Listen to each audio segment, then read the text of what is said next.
नमस्ते प्यारे विद्यार्थियों, आप सबको स्टडी मैथ यूट्यूब चैनल में आप सबका हार्दिक स्वागत है। अभिनंदन। मैं लेकर आया हूँ कक्षा 5 की गणित, जो बहुत ही आसान तरीके से। तो अपन पिछले वीडियो के अंदर प्रश्न वाली 10.1 मुद्रा के बारे में चर्चा कर रहे थे। अपनी भारतीय मुद्रा रुपए है, तो उसके बारे में अपन चर्चा कर रहे थे और उसके अपन 6 प्रश्न पढ़ चुके और आज अपन 7वां प्रश्न पढ़ने जा रहे हैं बहुत ही आसान तरीके से।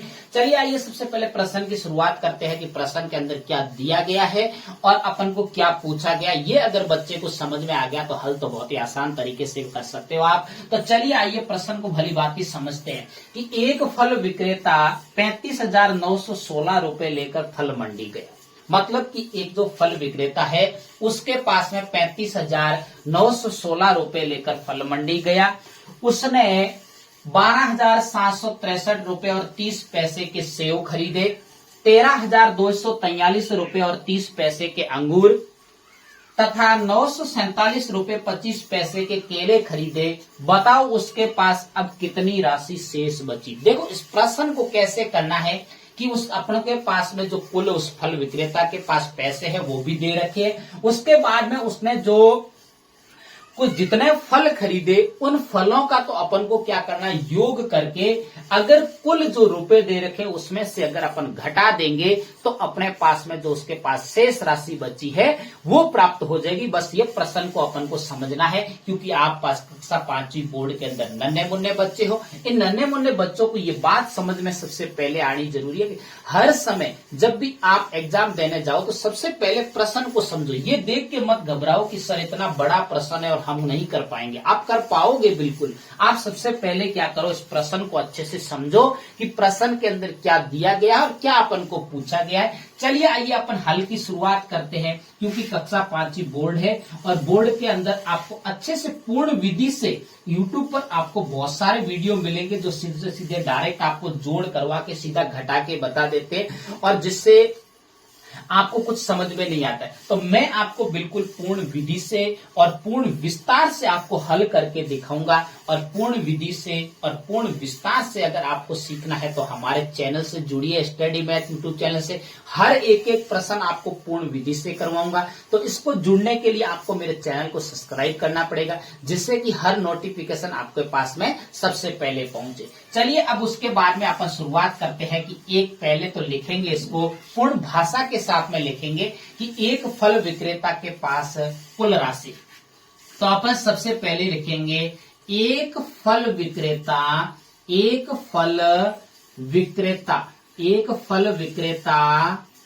के पास कुल राशि।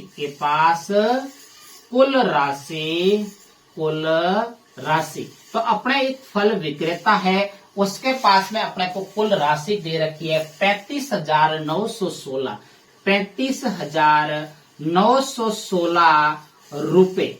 कितने दे रखे हैं? 35,916 रुपए। आपको बिल्कुल घबराना नहीं है, बिल्कुल शांति से और बिल्कुल ही धैर्य के साथ में क्रम से क्रम आगे बढ़ना है। आप बिल्कुल हल को आसान से आसान तरीके से सरल कर पाओगे। उसके बाद में अब अपन को कुल राशि जो दे रखी है उसके पास में है वो लिखने के बाद में अपन को लिखना है कि उस फल विक्रेता के ने अंगूर खरीदे। अंगूर तो अब उन्होंने आपके इतने पहले सबसे पहले क्या खरीदे, उसने सबसे पहले सेव खरीदी है तो सेव का लिखेंगे। उसने अंगूर खरीदे हैं, अंगूर का लिखेंगे। उसके बाद में उसने केले खरीदे हैं, उनको केलों का लिखेंगे। तो लिखेंगे फल विक्रेता ने, क्या लिखेंगे, फल विक्रेता ने सबसे पहले क्या खरीदा है, फल विक्रेता ने सेव खरीदी। अब सेव कितने रुपए की खरीदी, तो अपन को लिखेंगे कि सबसे पहले जो फल विक्रेता ने है वो क्या खरीदी, सेव खरीदी। तो सेव कितने रुपए की खरीदी इसने, तो ये लिखेंगे सबसे पहले। तो जो सेव खरीदी है वो उसने खरीदी है कितने रुपए की, 12,763 रुपए। 12,763 रुपए और पैसे कितने हैं, 30 पैसे। अब उसके बाद में उसने क्या खरीदा है वो भी अपन लिख लेंगे कि उसके बाद में फल विक्रेता ने क्या खरीदा, फल विक्रेता ने उसके बाद में क्या खरीदा है, अंगूर खरीदा है। तो लिखेंगे फल विक्रेता ने अंगूर खरीदा। अंगूर कितने रुपए के खरीदा उसने, तो अंगूरों के ऊपर देख रखा है कि 13,243 रुपए और पैसे कितने हैं, 30 पैसे। कितने हैं, 30 पैसे। बहुत ही आसान तरीके से अपन सीखेंगे। उसके बाद में देखो उस फल विक्रेता ने क्या खरीदा है, केले खरीदे। तो अपन लिखेंगे फल विक्रेता, क्या लिखेंगे, फल विक्रेता ने केले खरीदे। तो फल विक्रेता ने केले कितने खरीदे वो भी यहाँ पे लिख लेंगे। केले खरीदे 947 रुपए और 25 पैसे। देखो 947 तो रुपए है और 25 पैसे का खरीदा। कितने का खरीदा, 25 पैसे का खरीदा। देखो अब देखिए अपने पास में जो अपन ने उसने फल खरीदे, उन फलों का तो सबसे पहले अपन को क्या करना है, योग करना है। तो चलिए अपन इन फलों का क्या करते हैं, कुल योग करते हैं। क्या करते हैं, कुल योग करते हैं। थोड़ी सी बड़ी लाइन बना देते हैं कि अच्छे से अपन को यहाँ पे लिख सके। तो इनका कुल क्या करना है, योग। तो अपन यहाँ पे क्या लिखेंगे, यहाँ लिखेंगे कि सबसे पहले सेव, क्या लिखेंगे, सेव प्लस अंगूर। क्या लिखेंगे, सेव प्लस अंगूर प्लस केले, ये लिखेंगे अपन। इनका अपन को योग प्राप्त हो जाएगा कुल। तो देखो 0 0 कितना, 5 जोड़ोगे तो कितना होगा, 5, 3 3 6 और 2 कितने होते हैं, 8। कितने होते हैं, 8। तो 85 तो अपन के पास में क्या प्राप्त हो गए हैं, पैसे प्राप्त हो गए। अब रुपए आपके पास में रुपए। और उसके बाद में देखो 7 और 3 कितने होते हैं, 10। 10 और 3 कितना होता है, 13। 13 का यहाँ पे 3, हासिल कितनी लगी, 1। उसके बाद में 6 और 4 10, 10 और 4 14 और 1 हासिल कितना होता है, 15। मुझे उम्मीद है कि आपको रुपए पैसे की जोड़ बहुत ही आसान तरीके से करनी आ रही है। अब जिस बच्चे को नहीं भी करनी आ रही है तो वो यहाँ से देख लेना और बहुत ही आसान तरीके से मैं समझाऊंगा। उसके बाद में देखो यहाँ पे देखो अपनी हासिल 15 का यहाँ कितने हुए, देखो 6 और 4 10 और 4 14 और 1 हासिल 15, 15 का 5 और 1 हासिल लगी 1। उसके बाद में देखो कितना है, 7। 7 और 2 कितना होता है, 9। कितना होता है, 9 और 9 और 9 कितना, 18। 18 और 1 कितना होता है, 19। कितना होता है, 19। 19 का 9 और हासिल फिर से 1। उसके बाद में 3 और 2 5, 5 और 1 कितना होता है, 6। और इसके बाद में 1 और 1 कितना होता है, 2। कितना होता है, 2। तो जो फल विक्रेता है उस फल विक्रेता ने सेब, अंगूर और केलों का जो रुपए दिए वो दिए 26,953 रुपए और 85 पैसे। अब अपन को क्या ज्ञात करना है, तो बताओ कि उसके पास में शेष राशि, अपन को तो शेष राशि चाहिए। तो फल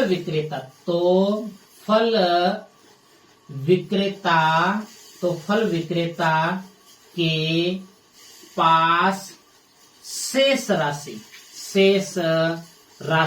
अब उसके पास में शेष कितनी राशि बची वो अपन को बताना है। तो अपन को शेष राशि ज्ञात करने के लिए कुल राशि में से, अपन के पास फल विक्रेता के पास जो कुल राशि दे रखी है उसमें से अपन ने जितने फल खरीदे वो राशि अगर घटा दोगे तो अपने पास में शेष राशि प्राप्त हो जाएगी। तो अपने पास में कुल राशि कितनी है, देखो तो यहाँ पे लिखेंगे रुपए और यहाँ पे लिखेंगे पैसे। क्या लिखेंगे, पैसे। तो रुपए अपने पास में कितने दे रखे, कुल 35,916 तो रुपए है। और पैसे कितने दे रखे हैं, नहीं दे रखे हैं तो आप 0 पैसे ले सकते हो। कितने ले सकते हो, 0 पैसे ले सकते हो। उसके बाद में देखो उन्होंने जो फल खरीदे वो कितने रुपए के खरीदे कुल, वो यहां से पीछे से लिखना शुरू करो, 3 5 9 6 और 2।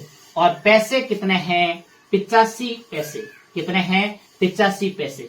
अब इसका अपन को क्या करना है? घटाव करना है, क्योंकि कुल में से अपन को क्या करना है? जो फल खरीदे वो घटाने हैं। तो अब देखो, मुझे एक बात बताइए कि अपन को ये भी पता होना चाहिए, यहाँ पे कॉर्नर के अंदर जब भी रुपए पैसे की बात आती है तो एक बात होती है कि एक रुपए बराबर कितने होते हैं? 100 पैसे होते हैं। अब देखो इसका उधार कैसे लिया जाता है, यहां से समझना है आपको कि 1 रुपए बराबर कितने होते हैं? 100 पैसे। मान लीजिए अपन इधर से अगर 1 रुपया उधार लेंगे तो इधर कितने पैसे जाएंगे? 100 पैसे जाएंगे। कितने जाएंगे? 100 पैसे। अब देखिए, अब अपने पास में देखो, इधर से 1 रुपये उधार लोगे तो यहाँ पे तो कितने? 5 बचेंगे। कितने बचेंगे? 5। इधर अब 100 पैसे हो जाएंगे और यहाँ 10 में से 1 उधार लेंगे तो यहाँ 9 और यहाँ 10 हो जाएगा। कितना हो जाएगा? 10। अब 10 में से 5 गए, पीछे कितने बचे? 5। और 9 में से 8 गया 1, कितना बचा? 1। तो 15 तो उसके पास में शेष पैसे बचे। और अब रुपए कितने बचेंगे? अब आपने जो संख्या काट दी है वो उसमें से नहीं घटाना है, शेष बची संख्या में से 5 बची और 5 में से 3 घटाओगे तो कितना बचेगा? 2 बचेगा। और अब 1 में से फिर से 5 नहीं घटा सकते तो पड़ोसी से उधार लेंगे। यहाँ पड़ोसी से उधार लोगे तो यहाँ पे कितना बचेगा? 8 और यहाँ पे कितना हो जाएगा? 11। कितना हो जाएगा? 11। 11 में से 5 गए, पीछे कितने बचे? 6। कितने बचे? 6। अब फिर से 8 में से 9 नहीं घटा सकते, फिर से पड़ोसी से एक उधार लोगे तो यहाँ पे बचेगा 4 और यहाँ 18 हो जाएगा। 18 में से 9 घटाओगे तो 9 बचेगा। और उसके बाद में देखो, फिर से 4 में से 6 नहीं घटा सकते तो फिर से पड़ोसी से उधार लेंगे तो यहाँ 14 हो जाएंगे। और 14 में से जब 6 घटाओगे तो पीछे कितना बचेगा? 8 बचेगा। और 2 में से 2 घटाओगे तो 0। तो ये अपने पास में जो फल विक्रेता था उसके पास में जो शेष राशि बची 8,962 रुपए और 15 पैसे। अब आपको अतः की भी लाइन लिखना है क्योंकि एग्जामिनर अपने आप जो प्रश्न का हल देख के खुश हो जाए।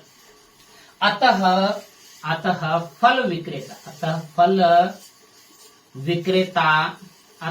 विक्रेता के पास शेष राशि 8,962 रुपए और 15 पैसे है। 15 पैसे है। मुझे उम्मीद है कि आपको बहुत अच्छे से समझ में आया है। अगर मेरे पढ़ाने का तरीका अगर आपको अच्छा लगे तो मेरे चैनल को सब्सक्राइब करना और आगे अपने प्यारे प्यारे मित्रों को शेयर करते रहना। तब तक मेरे स्टडी मैथ यूट्यूब चैनल पर बने रहे।